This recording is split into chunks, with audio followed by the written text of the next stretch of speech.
Hi welcome back to Travancore Gardens. ഞാൻ അഞ്ജന കൃഷ്ണൻ. അപ്പോൾ ഇന്നൊരു സെയിൽ വീഡിയോ ആയിട്ടാണ് കേട്ടോ വന്നിരിക്കുന്നത്.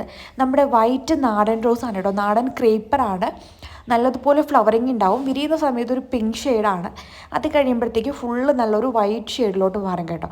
പ്യുവർ വൈറ്റുള്ള ഒരു യെല്ലോ ചേർന്നൊരു വൈറ്റ് ഷെയ്ഡാണ്. നല്ല ഭംഗിയാണ് കാണാനായിട്ട്. നാടനാണ്. കൊലകൊലയായിട്ട് പൂക്കൾ ഉണ്ടാവുന്നൊരു വെറൈറ്റി കൂടെയാണ് കേട്ടോ. ഒരു പൂങ്കുലയിൽ തന്നെ ഏകദേശം 7-8 ഫ്ലവർ ഈ ഒരു പ്ലാന്റ്സിൽ വരാറുണ്ട്. അതിൽ കൂടുതലും വരാറുണ്ട് കേട്ടോ. നല്ലൊരു പീച്ച് പിങ്ക് ഷെയ്ഡിലാണ് വിരിയുന്ന സമയത്ത് പൂക്കൾ ഉണ്ടാവുക. അപ്പോൾ നിങ്ങൾക്ക് ആ വിരിയുന്ന സമയത്തുള്ള പൂക്കളും അതുപോലെ തന്നെ വിരിഞ്ഞ് 2-3 ദിവസമായ പൂക്കളും ഈ വീഡിയോയിൽ കാണുന്നുണ്ട്. ഇതൊരു ചെറിയ പ്ലാന്റാണ് കേട്ടോ ഈ വീഡിയോ കാണിക്കുന്നത്. രണ്ടാമതായിട്ട് നമ്മൾ ഇതുവരെ സെയിലിന് കൊണ്ടുവരാത്തൊരു പ്ലാന്റാണ്. ഇതാണ് കേട്ടോ പ്ലാന്റ്. നമ്മുടെ പീച്ച് ക്രീക്കറി കണ്ടിട്ടുണ്ടാവും. അതിൻ്റെ വലിയ സൈസ് പൂക്കളാണ് കേട്ടോ. നാടൻ ബഡ് ചെയ്ത തൈകളാണ് അവൈലബിൾ ആയിട്ടുള്ളത്. ഇത് വന്നിട്ട് ബട്ടർഫ്ലൈ ക്രീപ്പർ റോസാണ്. സിംഗിൾ പെറ്റലാണ് വരുന്നത്. നല്ലൊരു വൈറ്റും യെല്ലോയും പിന്നെ ഒരു റെഡ് ഷെയ്ഡുമാണ് ഇതിൻ്റെ പ്രത്യേകത. ഓൺ റൂട്ടഡ് ആണ്. ഇത് വന്നിട്ട് വൈറ്റ് ക്രീക്കറി റോസാണ് കേട്ടോ. നമ്മുടെ കയ്യിൽ ഒരുപാട് സ്റ്റോക്കൊന്നുമില്ല വൈറ്റ് ക്രീക്കറിയുടെ. റെയറായിട്ട് വരുന്നൊരു പ്ലാന്റാണ് വൈറ്റ് ക്രീക്കറി.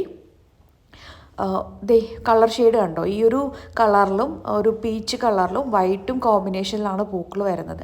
ധാരാളമായിട്ട് പൂക്കൾ ഉണ്ടാകുന്നൊരു വെറൈറ്റിയാണ് കേട്ടോ വൈറ്റ് ക്രീക്കറി റോസ് എന്ന് പറയുന്നത്. അടുത്ത വെറൈറ്റി നമ്മൾ ഇതുവരെ സെയിലിന് കൊണ്ടുവരാത്തത് ഈ ഒരു വെറൈറ്റിയാണ്. വളരെ അട്രാക്റ്റീവ് ആയിട്ടുള്ളൊരു കളർ കോമ്പിനേഷൻ, യെല്ലോയും ഓറഞ്ചും ഷെയ്ഡിലാണ് പൂക്കൾ വരുന്നത്. പ്രത്യേക ഒരു ഡിസൈനിലാണ് ഫ്ലവർ വരുന്നത് കേട്ടോ. അതായത് നടുക്കൊരു ത്രികോണാകൃതിയിലാണ് ഇതിൻ്റെ ഒരു യെല്ലോ ഷെയ്ഡ് കാണാനായിട്ട് പറ്റുന്നത്. നല്ല രസമാണ്. അടിപൊളിയായിട്ടുള്ള പ്ലാന്റ്സാണ്. 10 പ്ലാന്റ്സ് നമുക്കിപ്പോൾ സെയിലിനായിട്ടുള്ളൂ. അടുത്തതായിട്ട് റെഡ് പിനാക്കിയോ റോസാണ്. പൂക്കൾ ആദ്യമായിട്ട് റോസൊക്കെ വളർത്തുന്നവർക്ക് പറ്റിയൊരു പ്ലാന്റാണ് ഈ റെഡ് പിനാക്കിയോ. കാരണം അത്രയും ഫ്ലവേഴ്സ് തരാനായിട്ടുള്ളൊരു പ്ലാന്റാണ്. ഇതുപോലെ പൂക്കളുണ്ടാവും. നമ്മളത് നല്ലതുപോലെ കെയർ ചെയ്തെടുത്ത് കഴിഞ്ഞാൽ പ്ലാന്റ്സ് നല്ലതുപോലെ വലിപ്പം വെക്കും.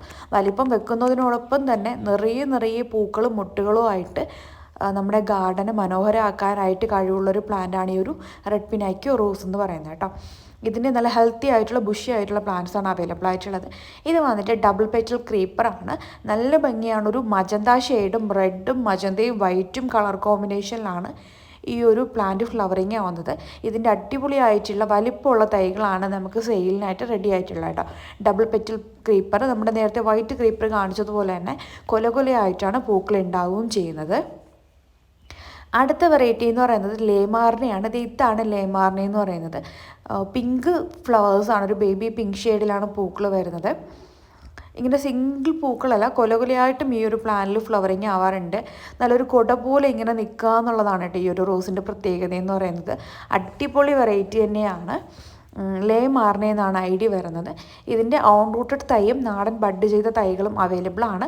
നാടൻ ബഡ് ചെയ്ത തൈകളാണെന്ന് പറഞ്ഞിട്ട് ആരും ടെൻഷൻ അടിക്കേണ്ട. നല്ല ബഞ്ചായിട്ട് തന്നെ അടിപൊളിയായിട്ട് തന്നെ പൂക്കൾ ഉണ്ടാകുന്നൊരു വെറൈറ്റി കൂടെയാണ്. അടുത്തതായിട്ട് കരിഷ്മ റോസ്, അല്ലാന്നുണ്ടെങ്കിൽ സിരിഷ്മ റോസ് കേട്ടോ. ഓറഞ്ചും യെല്ലോയും ഷെയ്ഡിൽ പൂക്കളുണ്ടാവും. വിരിയുന്ന സമയത്ത് ഒരു യെല്ലോ ഷെയ്ഡായിരിക്കും കൂടുതൽ. പൂക്കൾ കൊഴിയാൻ നേരം നല്ലൊരു ഡാർക്ക് റെഡ് ഷെയ്ഡിലോട്ട് പൂക്കൾ മാറും. അടുത്ത വെറൈറ്റി എന്ന് പറയുന്നത് മാർഗോ കോസ്റ്ററിൻ്റെ മിനിയേച്ചർ വെറൈറ്റിയാണ്. ഇതാണ് ഫ്ലവർ എന്ന് പറയുന്നത്. ഒരു പൂങ്കുലയിൽ എത്രമാത്രം പൂക്കളാണെന്ന് നമുക്ക് എണ്ണി തിട്ടപ്പെടുത്താൻ പറ്റില്ല. അത്രമാത്രം ഫ്ലവറിങ് ആവുന്നൊരു പ്ലാന്റാണ് കേട്ടോ ഇത്. നിറയെ പൂക്കളുണ്ടാവും. നല്ല പടർന്ന് പന്തലിച്ച് പൂക്കൾ ഉണ്ടാകുന്നൊരു വെറൈറ്റി കൂടെയാണ്. ഇതിൻ്റെ നാടൻ ബഡ് ചെയ്ത തൈകളാണ് നമുക്ക് സെയിലിനായിട്ട് എത്തിയിട്ടുള്ളത് കേട്ടോ. കൊലകൊലയായിട്ട് പൂക്കളുണ്ടാവും. ഒരു മജന്ത റെഡ് ഷെയ്ഡാണ് പൂക്കൾക്ക് വരുന്നത്. ഇത് നേരത്തെ കാണിച്ചിട്ടുണ്ടായിരുന്നു വൈറ്റ് ക്രീക്കറിയാണ്. അപ്പോൾ ഇത്രയാണ് നമുക്ക് സെയിലിനായിട്ടുള്ളത്. വേണ്ടവർ വാട്സപ്പ് ചെയ്യാം കേട്ടോ. താങ്ക്